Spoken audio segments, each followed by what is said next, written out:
Our next speaker is Micah Kloppenburg, and he's going to talk about pollinators and the importance of grazing from the Xerxes Society. You've heard of these people before? Hopefully good things. Hopefully good things. Okay, you didn't get stung too badly. Pun. Pun. There you go. Thank you.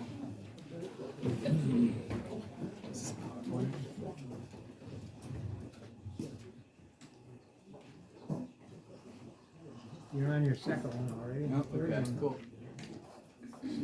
Figuring out how the technology works.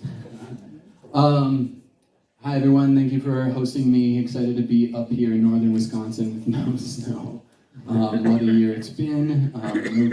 Driving up in 49-degree weather wasn't horrible. And in fact, enjoying like 60-degree days down in southern Wisconsin. I'm in Madison. Is a-okay with me, but at the background is like this underlying stress of like, what does this mean for the coming summer? What does this mean for the coming years? My name is Micah Kloppenburg. I work for the Xerxes Society. We are a nationwide nonprofit that works in the protection and preservation of pollinator and other insect and invertebrate life.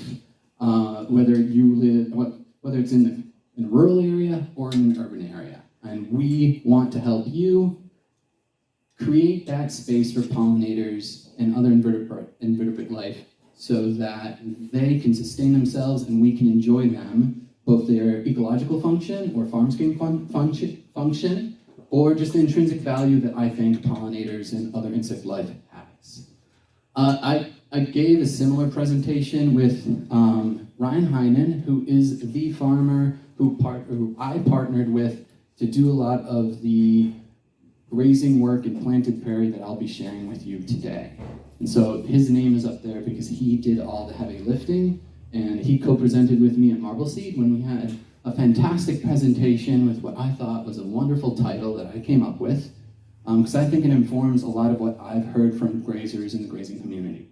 That you're doing this because of the impact, because it sustains life, and because you get to get up and just put your hat on, or not, and just get out and sustain life each and every day. And I think that's an incredibly powerful story to share, and one that I heard from Rachel Baressa, and one that I've just, in some sense, made me think like, oh my goodness, I wish that was my life. Not to say that it doesn't come with hardship. But what I found out from this title is that no one came to our presentation. And so I'm just calling it Grazing Planted Prairie, and I was tempted to put like a for dummies one on there, and it was mostly directed at myself. But like words are great, right? But you have to put food in your mouth, whatever that saying is, unless you're a politician, and then you can literally use words to feed yourself. Told you a little bit about Xerxes and Xerxes Society. I like to think of ourselves as a cult that everyone should join, a voice for those without a backbone. And we support pollinator and insect life, everywhere. Whether your back 40 is measured in feet or acres, we are there for you and for them. And I am the pollinator habitat specialist for Wisconsin, so if you have questions, I'm your resource. I love talking pollinators and habitat, and how to create multifunctional habitat that works with farmers as well as our wildlife. I love starting with this slide because it just sets a context of the really truly invisible world around us that is active all the time. There are 18 to 20,000 insect species in Wisconsin. That's an estimate because likely there are way more.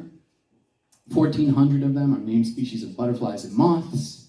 There are more than 400 native bee species in Wisconsin. Likely 160 in Washburn and surrounding counties in this northwest section of the state. And 11 of those that are present in Washburn County are bumblebee species, with another 20 that range across the state. Question. Innumerable beetles, yeah. Those two bees there aren't identical. What differentiates them besides their color? Could be floral preferences, could be a little bit of life cycle in terms of when they're active. Those are both bumblebees, but there are a wealth of other bees too that are non-social, so they range in their sociability, I guess you could call. Some are solitary, and it's a spectrum. So some are solitary, some may nest in aggregation, and some are truly social, and they'll have a breakdown in hierarchy and roles. So really just the physical characteristics is just an easier way for us to identify them. Both bumblebees. But innumerable beetles. 70 dung beetles in Wisconsin. This fat. I went down the dung beetle hole one day because I thought, like, how, like, into the dung beetle patty. What better way than to, like, try and convince farmers that, like, perhaps prairie is a great forage source than to say, guess what? You're also feeding your dung beetle community. And that led me to Dr. Nadine Kriska, who you should have talk at this conference if she hasn't already. She's the self-professed dung beetle queen of Wisconsin. And I absolutely applaud her because I think she deserves that title. And so I got to talk to her about dung beetles in Wisconsin. She let me know there were 70 different species. Very few of those will you find out in your pastures or paddocks. But just the fact that no one knows. No one knew. I didn't know that until I talked to Dr. Nadine Kriska last year. And I just love sharing that factoid. I did find one study on a dairy farm in Michigan where they found 24 different dung beetle species. So just the insect life that surrounds us and is invisible to our eyes, probably because they're in our dung patties. 19 Wisconsin endangered insects and 4 federally endangered insects as well. I'm so going to go over time, so we give me a 10-minute warning, please. Thank you.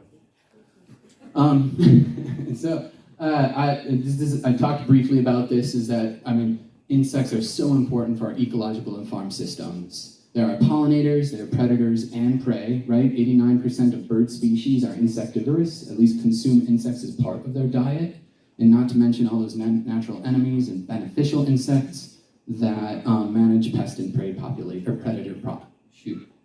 pest populations on our farms and in our gardens. They're nutrient cyclers and soil engineers. Dung beetles fit in both of those categories. They are just magnificent, magnificent creatures. And without this wealth of insect life, I would say we would be much poorer off, just because of their ecological and farm functions, and then of course the intrinsic value that I find in life in general. And the sad news is that they're in decline. I think we're all kind of familiar with this refrain of biodiversity is on the decline, and a lot of that comes from our ecological footprint, just in the landscape. And I don't care whether it's, like, again, urban or rural, it doesn't matter, we all have a place to play. So often, though, we do look to our farmers to say, like, help, how can you lead this conservation movement forward?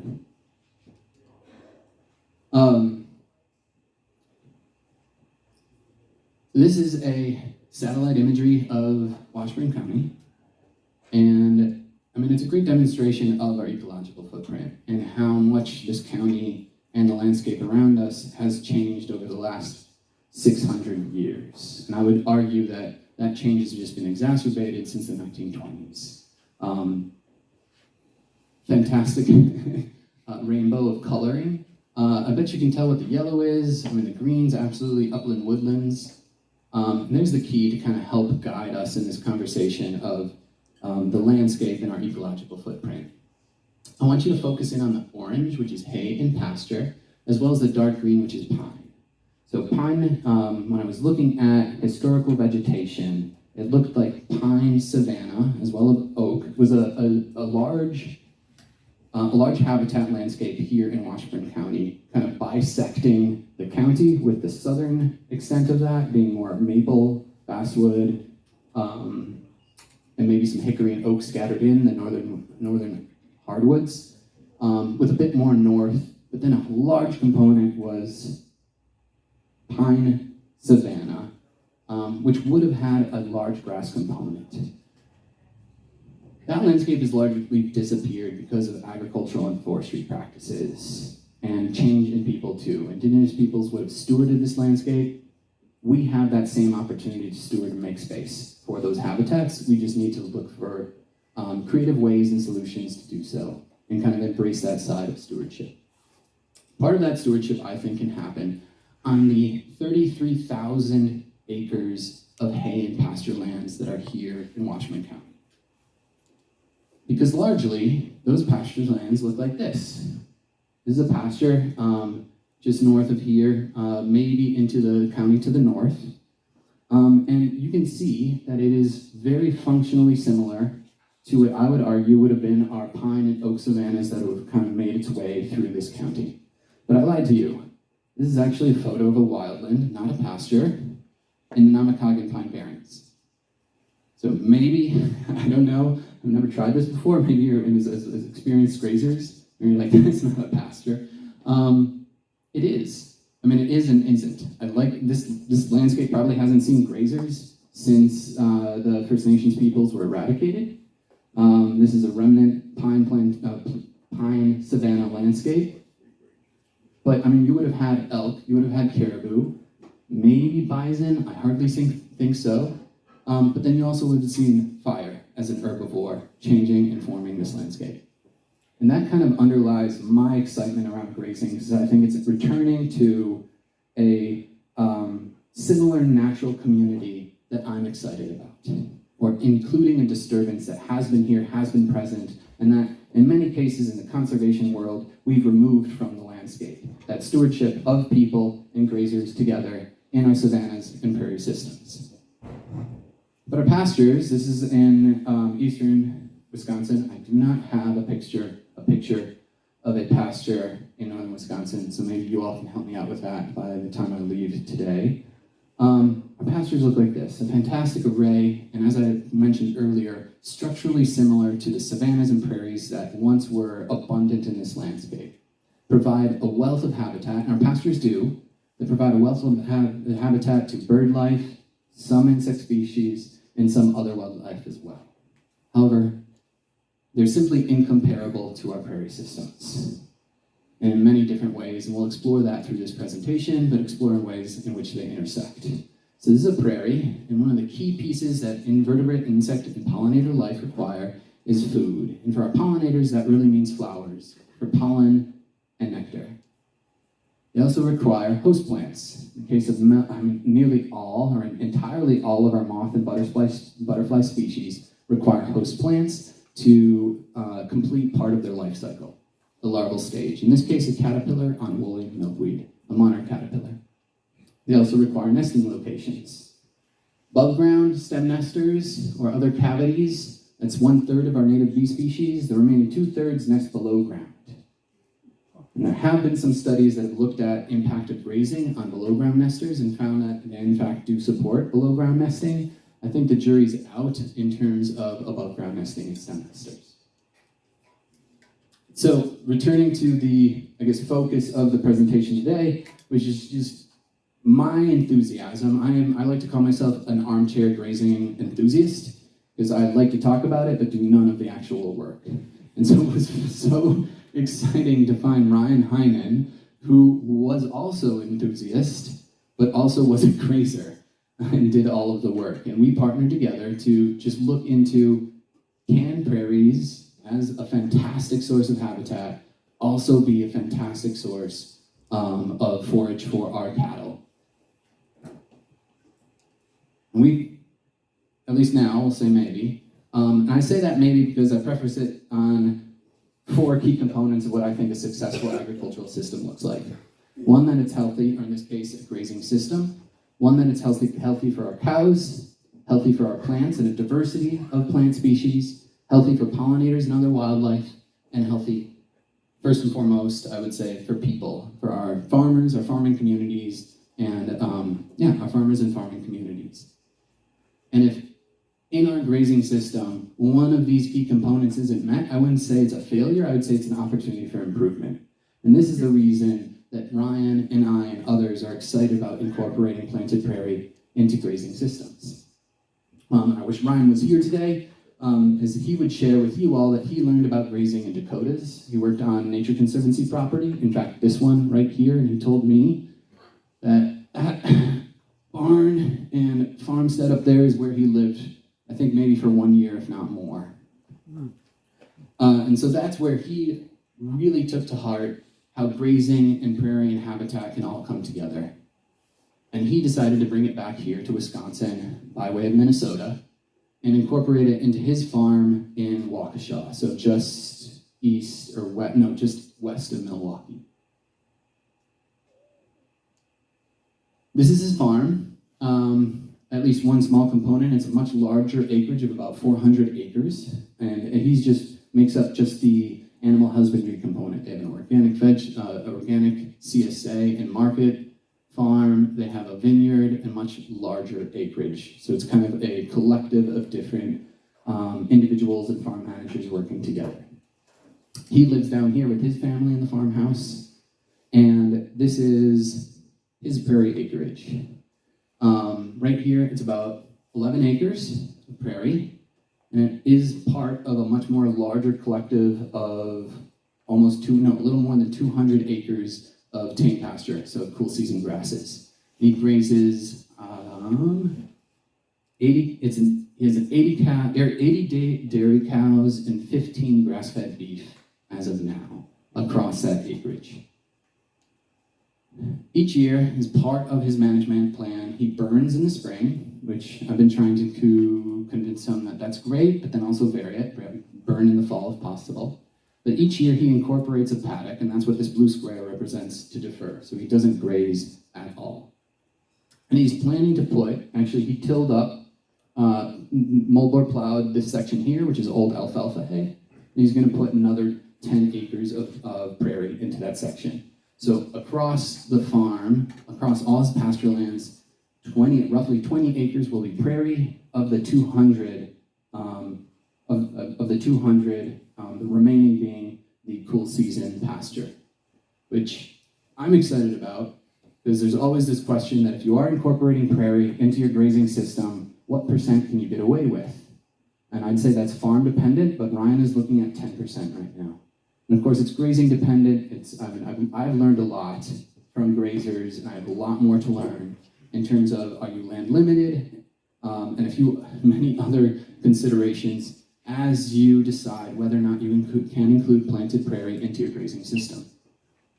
So what does a prairie look like? His was a seed mix composition of 48 species, predominantly grasses, just because he saw that as the primary forage component. What is the actual compositions? These are two photos of this past year that I took June 20th and July 12th, showing this is the deferred paddock, so this was not grazed. Actual composition, there are 37 surveyed plants, 24 native, 13 introduced. Are those introduced species problematic? No, there's maybe 3 that I consider problematic. Canada thistle, I consider the alfalfa problematic, Ryan doesn't, and he's slowly bringing me into his camp. And reed canary grass. And so there are a few introduced species. I am not a prairie purist. Introduced species, a weed is a weed if you don't want it in the space that you are managing. Overall, this prairie is grass abundant and interspersed with scattered flowers. This is a photo from June 5th, looking out over the prairie. All these little purple flowers, a lot of them are clovers and alfalfa. Maybe you can see the alfalfa bloom, but I don't think you can. Quick moral of this story that I don't know if I'll be able to cover later is that these alfalfa and clover blooms actually fulfill an important piece of early season summer blooms. Prairies, often from seed that are planted, generally are poor in early summer blooming species. A lot of that comes back to seed mix and costs, but that's where clover and alfalfa can actually fill that blooming time through the growing season. This is the same photo of Ryan running his herd through a paddock system. You can see kind of the polyline. Just over here is the deferred, so to the left is the deferred paddock, and he's grazing the old alfalfa hayfield, as well as this prairie to the right. This photo is July 6th. And you can see some of I think that's Timothy, alfalfa, a lot of introduced species in that prairie that I think can be improved. Ryan is grazing, so through those 11 acres, he was grazing 15 head at 8.5 acres for 6 days through intensive rotation. So that's anywhere from 12 to 36 hours in a given paddock, shifting those cows through. It was a mixed herd of beef cow-calf pairs, dairy heifers, and dry milk cows. He says it's about 10 animal units. Hopefully that means things to you. I'm still learning. So what does grazing look like in a planted prairie? It looks like this. These photos were all July 6th, so shortly after he grazed this planted prairie from June 28th into July 6th of this past year, summer 2023. These are all photos I took. As you can see, he left stubble, looks like up to 9 inches. I definitely recorded some that were down as low as 3. So this is our glamour shot of like, we took half, we left half. That didn't always happen, as I think most grazers know. So what does it really look through the growing season? Varied. I mean, as you can see, and this is a great kind of bloom perspective, there's not many blooms early in June. Grazing shortly after. Ryan took the cows out of the paddocks and pasture. August, no return in grazing, with a decent bloom of a lot of those are oxeye sunflower and yellow coneflower. Into September, where you are seeing, so this is last year, 2023, you're still seeing some of those warm season grasses, the big blue stem, the Indian grass, the prairie drops, or not prairie drop seed, switchgrass putting out seed head, even though they were grazed during an incredible drought. However, if you graze it a second time in August, this is what it ends up looking like. That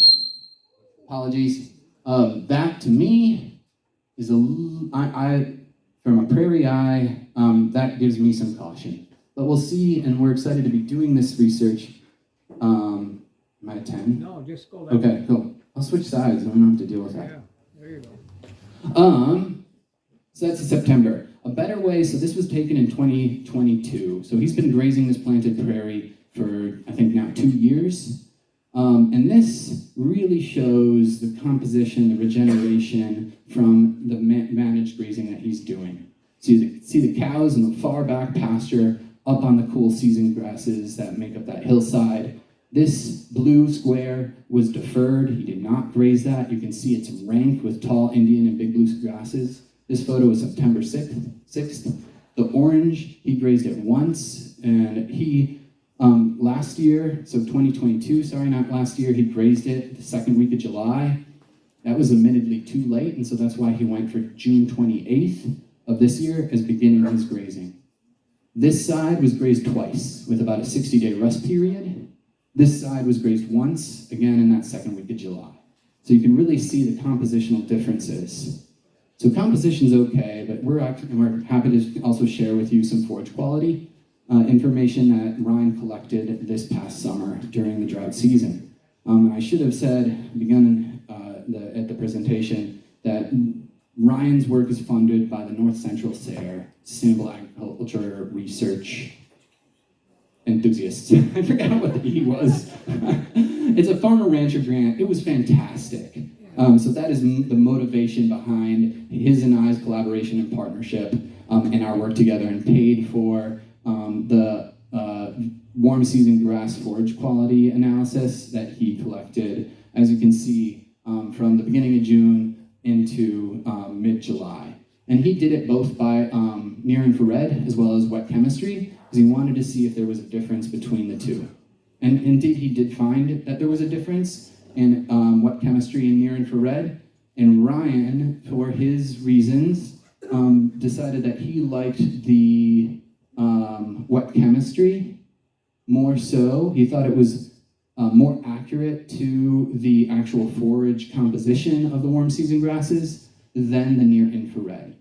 So as you can see, and I don't know what, I kind of know what these numbers mean, and so I'd ask, I don't know how to explain these, and so I would invite a veterinarian or someone else, someone who has experience. Yeah? The near infrared depends on a large database for that particular species. We probably just don't have that He maybe database. doesn't have that database. But then how this reflects into you as a grazer and whether you're excited about this information or not, that's where I would open the conversation up. I'm sorry I'm not going to do that because I have a lot more to share. But hopefully this is informative, right? Hopefully, and in fact, Ryan shared with me, this is 2022 information from cool season grass pastures that he had surrounding his farm. Yeah, in the back. We have a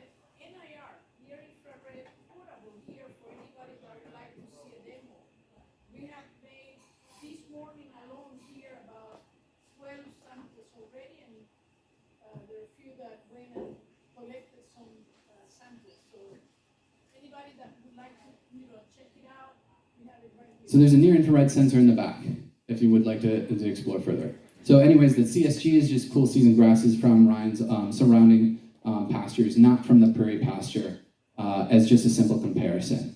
What isn't in those samples are flowers. Those were strictly the big blue and Indian grasses that was in Ryan's pasture. What isn't in those samples is the flower composition and forage quality. This is information that is coming from the Western Rangelands. I'm going to break into a little bit of like actually going to share some recent flower forage analysis on our native plant species, because up until now, there's been no information. There's zero information on native plants in terms of flowers and their forage quality that cattle or other grazing species or browsing species might be accessing. Whether this is true or not, I think depends on the system you're in and what you're feeding your cows, and of course the plant community that you're grazing them on. So this, I'm going to break into some information and data that's been collected by my colleagues Xerces in the Western Rangelands, and I like to think of that as west of the Mississippi.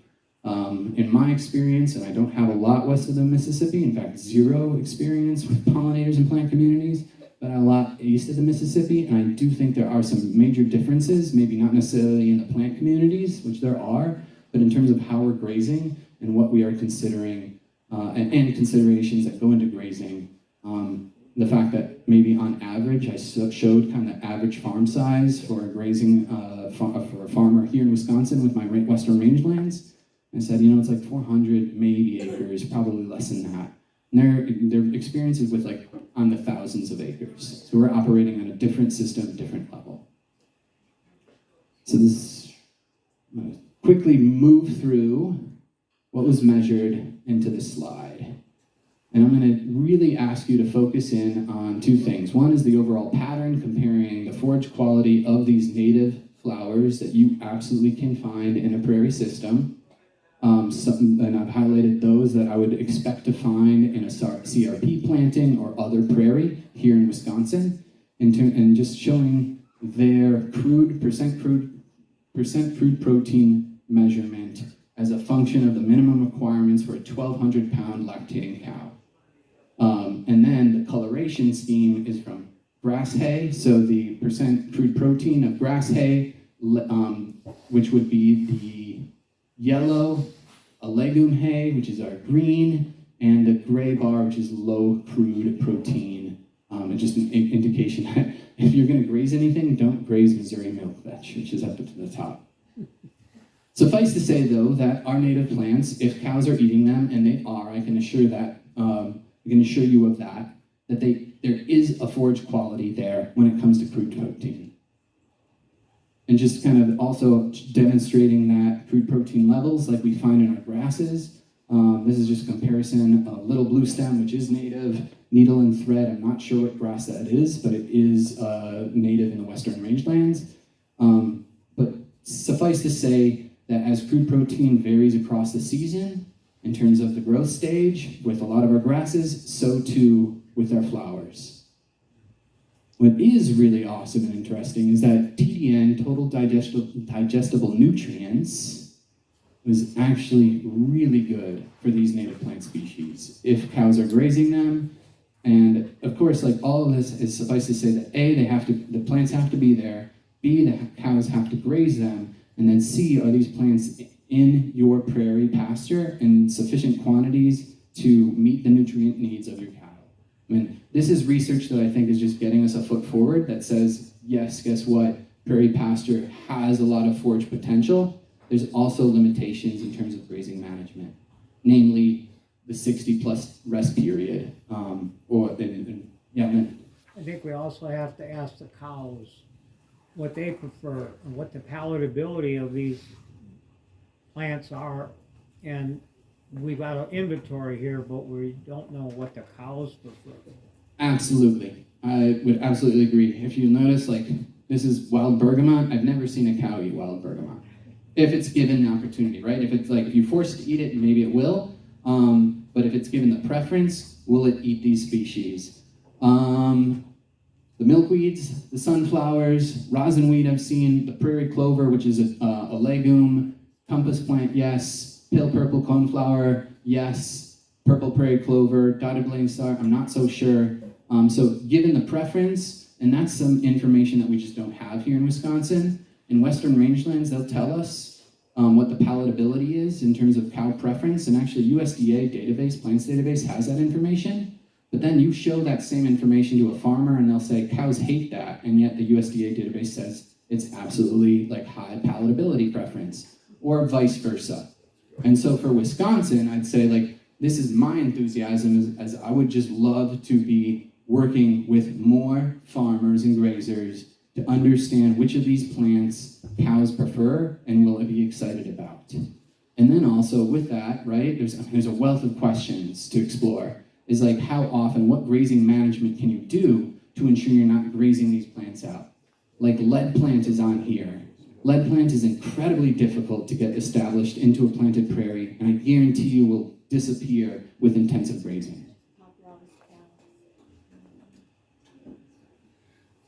So back to, hopefully that convinces you, as it did me, that our planted prairie pastures, there's a potential for grazing. There's absolute potential to be incorporated into grazing system if you can understand the complexities around how you might be able to fit it into your own farm. Namely that you should only be grazing at 0, 1, or 2 times in a growing season. And I think that's the key complexity. And how does that function in with the rest of your cool season pastures? So what about a pollinator's eye view? Because this is my incentive, right? Like if we are grazing planted prairie and it provides no benefit to our pollinators, why do it? That would be my question, and that was my question, and I was able to explore that with Ryan, looking at how blooms are influenced by grazing. And it probably doesn't take someone like I could have probably brought my 5-year-old out there and been like, hey, do you think the cows are gonna eat these flowers and trample them? And she'd be like, yeah, absolutely. Just sometimes taking those measurements can really help tell the story. And that's exactly what we saw, right? Here's a picture of the deferred paddock, and there's a picture of the grazed paddock. And I mean, those flowers were left standing. However, there is a lot of trampling that can happen. And yes, they will eat milkweeds and other forbs. I know milkweeds have often been called toxic, right? But cows have to eat those in sufficient quantities, and there have been research studies that have found that common milkweed has those toxic, I think they're cardinal, there's a toxic compound in there, and the milkweed family in general has that toxic compound. However, there are various species within the milkweed family that have really low levels of that toxic compound. Common milkweed is one of them. I also wonder if common milkweed is sometimes misidentified as dogbane, and I'm not sure of the toxicity of dogbane. But there is a lot of information that we could still be pursuing in terms of, I mean, if you have a paddock filled with milkweed, would I intensively graze that and make the cows eat that? Absolutely not. I've heard enough stories from grazers to believe that there is some health concerns around grazing excessive quantities of milkweed. But with that too, right, I was talking to a veterinarian over at the Marble Seed Conference who said he's talked to grazers who have they have a paddock of planted prairie as essentially the pharmacy for their cattle. And it's like, you know what, I'm gonna let a few cows go in and let them preferentially eat and select for and self-medicate. Is there any research to support that? No, or at least I haven't heard of it, but I am oh so curious. If these plants that we are preventing cows or actively not grazing cows on actually have, and in fact there is some mineral information that we have that I do not share today, are they actually providing cows with additional nutrients or mineral compounds or secondary plant chemicals that are in fact improving their health? Of course, you could argue the opposite, right? And it's a hypothetical right now until we have more data and stories to share that maybe they are also negatively impacting a cow's health. Back to plants in bloom. Deferred paddock, lots. Guess what? In the grazed paddock, there were still some. A better way to explain that information, though, is I think through frequency. And this is specifically native blooms, and we'll see why in a moment. And so the way to interpret this data is just like, if I spread my arms out and walked into the planted prairie, whether it was deferred or grazed, what is the probability that I might find a single, at least one native plant in bloom? As you can see, we are depauperate. We have very poor blooms. In June, if we included alfalfa and clover in this area, it would jump up probably to 40%.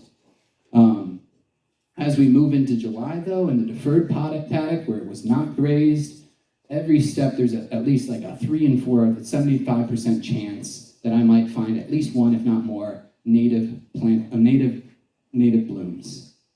In our grazed paddocks, it's lower, but still, I would argue, nearly 1/3 chance that I'm going to find at least one native plant in bloom, jumping up to 50% as I walk through that prairie with my arms out, that I'll find at least one native plant in bloom. I think that still meets some, maybe not all, but meets some forage needs of our native bees. All these bee pictures were taken in Ryan's planted prairie. This is how Xerces does a quick inventory of native bee presence in a habitat location.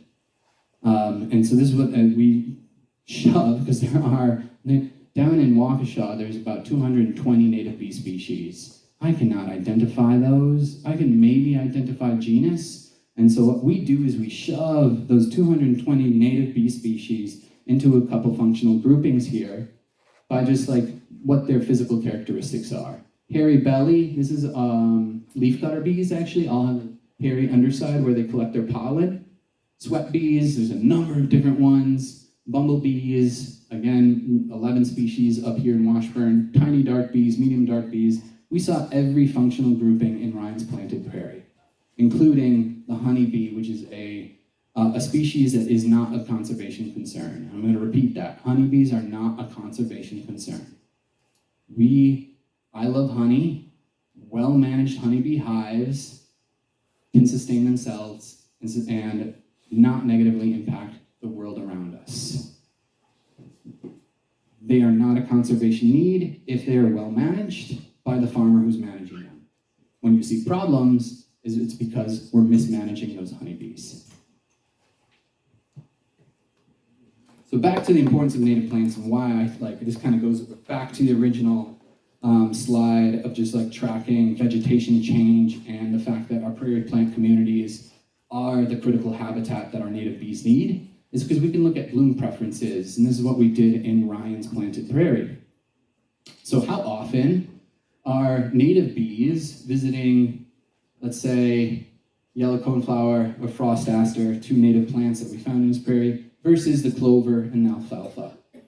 Well, there are at least another, I think, 10 other plant species, native plant species that I tracked, so the percent isn't going to add up to 100. This is just a demonstration, the fact to really reinforce the fact that our native bees, if given the preference, maybe like our cows, if they're given the preference, what are they going to forage from first? Native bees are native plants. Very few times were they observed nectaring or collecting pollen from those 2 introduced species. Honeybees, on the other hand, are much more generalist in their plant preferences.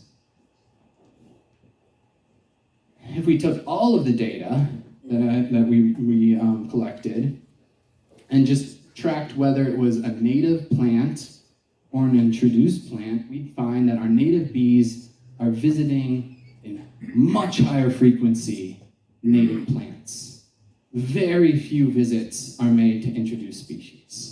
Honeybees, on the other hand, again, reinforcing that idea of generalism, if given the preference, they will visit they will visit native plants and introduced species, nearly in a 1-to-1, very comparatively. And so for that, the forage quality, the ability to graze planted prairie, for me, and I know for Ryan too, is that yes, we think that you can absolutely graze planted prairie within the parameters of that system, maintaining that system requires, while also receiving the benefit for the cows, the plants, the pollinators, and the people.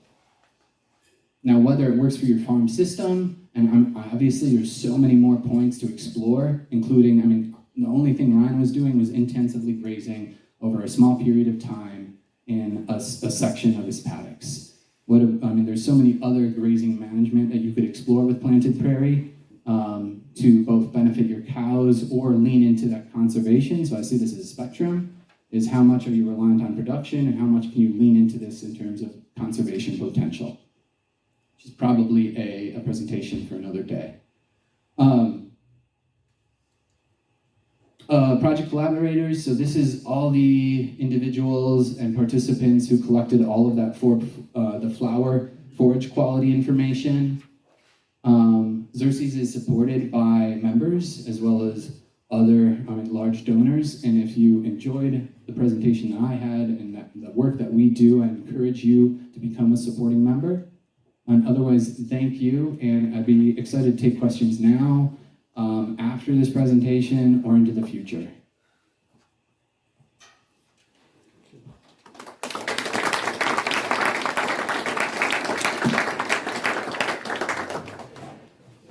Yeah.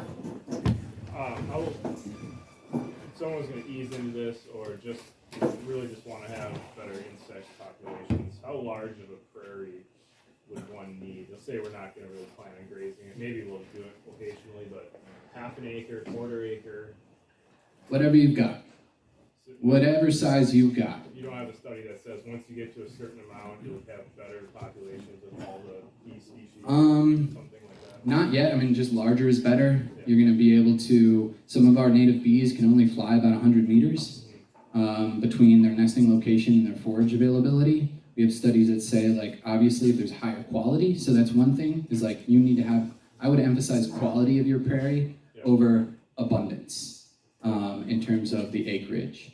And it really comes down to a budget, right? There are supportive programs that can help, but then a quality seed mix for prairie that, I love custom designing seed mixes, native seed mixes, so I'd love to do that for any of you.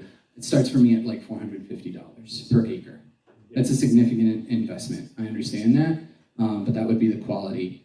There is some, in terms of beneficial services for agricultural systems, what we've seen is that, the more acreage, and if that acreage is adjacent to, whether it's whatever your crop is, the more pollination or natural enemies will move into that adjacent land use area, but only it's almost exponential decline. As you move out 50 feet and then 100, 150, they're really only active in that first 100, 150 feet. Otherwise, not only is it forage resources, it's nesting locations, etc. So if you're an apple orchard, I would start with what is the benefit that you want to see. If it's just creating life, right? Creating a space for life, 1/10 of an acre would be fantastic. 1,000 square feet. It doesn't matter, you're going to have insects visit that location. Of course, the larger the acreage, the better. Yeah? So a practical question. So producer wants to take an acre or two out and just make it a pollinator area. Very common up here, actually. Worked with people in this room on it. How long, or site prep, you have a stand that's just cool season grass pasture right now, you want to get natives. What are you going to do to that site to get the natives in after we get your custom seed mix? And how long until we expect to actually see those natives blooming and really showing up? Let's get a SARE grant. Because no one has done, I'm excited to lean into how can we use grazing to actually be the site prep? Let's turn that into summer annuals. Let's graze those summer annuals through the year. Let's just tear up that ground, manage the weeds in that cool season pasture paddock. And then let's do a dormant season planting that November after maybe running a quick disc cultivator or something over the top to smooth out the seed bed. So let's get some forage quality, or if you didn't want to do that annual there's so many different options. Or you can spray it out in the fall, graze everything, graze it through the year, and then maybe spray it out after that frost. I don't know if that single spray will be sufficient preparation, and then depends on the duff layer. I probably wouldn't broadcast on top of that. But I'd love to see how do we utilize that space to get some really fun and different forage, and use that summer growing season as site preparation to do a dormant season planting in November and December. Then into the following year, everyone has told me, like, you can't graze in the first or second or third year. I think that's all anecdotal. We have no data to support that. I think it's fear-based. I shouldn't say that because it immediately makes me think of politics and I don't want to go there. It's uncertain. You just put $450 or $350 per acre of seed mix into something that you want to be sustained and maintained. Do you introduce a grazing disturbance into that system that might threaten your plant establishment? So that's why the recommendation is do not graze for that first, second, or third year of establishment. Ryan grazed this planted prairie in its third year. It's doing fine. What I would say is, like, there's a lot to lean into there, and it's just about risk taking, which is why I think you should apply for a SARE grant and have someone pay so that you can take that risk. Because I do think that what we should do or could do is explore, well, it's just a bunch of weeds in that first year. Can you graze out those weeds? Or better yet, can we plant, interplant that prairie system with a bunch of oats or rye and then graze out that rye in that first growing season? The question would be, like, stocking rate, intensity of disturbance. Is that hoof action going to kill off those germinating prairie plants in that first growing season? So I'd say let's get a grant and do a couple small scale trials, seeding different rate, like putting seed out and grazing it at different intensities. I hope that kind of answered your question. It does. And just working with a lot of producers, like, they're sad after 9 months after planting that they don't see the 32 species we planted there. You won't see that for 5 years, maybe 7. That's what I was hoping you'd get to. So, Yeah. Lynn, yeah. This is hypothetical, but if you had planted prairie as far as developed and say that's rated as 100% from a pollinator perspective, and then you had contrast with hay and pasture that we have typically for our grazing livestock, and then a cornfield. Where are those other two, the pasture and the cornfield, relative to 100% on the native planted prairie? I mean, the corn is like pavement in a way.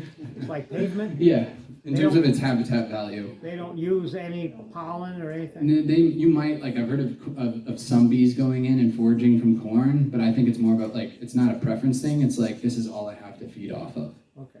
So pasture, absolutely. Where's that in the middle then, between the two? Pasture is right in the middle. You don't have the floral diversity that our pollinators require. It's a subset of maybe 4 to 7 introduced grass species, which, I mean, for some of our skippers, which are butterflies, there are few skippers that are able to complete their life cycle off of those grass species. But the large majority of native insects and invertebrate life would have evolved alongside a lot of our native grasses. And so they do provide either nesting structure. I mean, our bumblebees, I've seen in those tufts of tall, big blue and Indian grass, they'll nest right in the base of some of that duff. You're not going to see that in a tame pasture system. So in a tame pasture, between 100 and 0, where are they at? 10%? I don't know. If you, like, forced me to put a number on it, I would just arbitrarily put 25, and then you could talk me up and down from there. But I guess it depends on the invertebrate you're looking at. I mean, and you'd have to get a bunch of scientists out there, I think. And I was just curious what you might assume that. Or... Again, it's like, if it's just clover, even like chicory and alfalfa, I mean, the use those plants are for pollinators is minimal. I mean, I saw maybe 3 or 4 different native bee species visiting those plants versus the 20-odd or more that were visiting our native plants. So it's just kind of, I mean, it's still providing excellent habitat. I think the question is, like, what more could we do, and how can we do it, and what can we accommodate, which is, I think, the fun and creative things that we can lean into. Yeah, last question. What kind of nutrition and soil quality do native plants need? So my question is, like, do you want to put it straight on a pasture, or in in that example you gave with the annuals beforehand, annuals, especially the corn and sunflowers, can actually help develop the quality of the soil and depending on how they're grown. So does it help to do the annuals beforehand because of that, or if I'm starting a place that has definitely questionable soil, should I do some more soil prep, not just planting prep, but soil prep? Can you repeat the question? Sure. So the question is basically, what do our native plants really require specific soil or soil enhancement or amendment in order to successfully establish and grow? And the answer is no. I would argue that if you are planting into corn, soy, the excessive amount of nutrients that might be in there is actually just going to feed your weeds. And so the more time that you can put between when you plant it or when you last added fertilizer or soil amendments into that space between when you plant the prairie, honestly, I would say better. And the bigger concern for me would be weeds. And like that's almost always the first concern when you're planting prairie is what is the weed composition and pressure going to be? And the reason Ryan picked out, you saw that was kind of sort of like slightly dry hillsides, he picked that out because his cool season grasses, his tame pasture there, just wasn't performing nearly as well as anywhere else. So that's why he picked them out, is because they were sandier from years of cultivation, topsoil that just washed off into that bottomland. What we did see last year, and I could go back to those photos, but I won't, is that in the valley bottom, it was a difference of maybe 20 feet. In that valley bottom, the impact of the drought was minimal. The vegetation was up to my waist by that June picture. Up on those slopes, it was maybe knee high. And so, yes, these are more drought, potentially climate resilient, but still they're going to be impacted by moisture availability. The one thing I will mention, and then I could stand up here and talk forever, which is probably not fun for you all, is our planted prairies actually respond well to native mycorrhiza. So if you are being told to inoculate your prairie seed with a commercial mix, it does nothing. What would be better is if you just took some soil from a remnant, so that is that is a prairie that has been around and is not cultivated. If you just, and I shouldn't advocate for people to go out to remnant prairies because there's 0.1% left in the state and start digging soil up and mixing in with your seed and then spreading that around. But actually, the microbial life in the soil that it should be from in reference to native remnant prairie. So commercial inoculants aren't going to do anything for your seed mix. Thank you. Thank you. Yeah.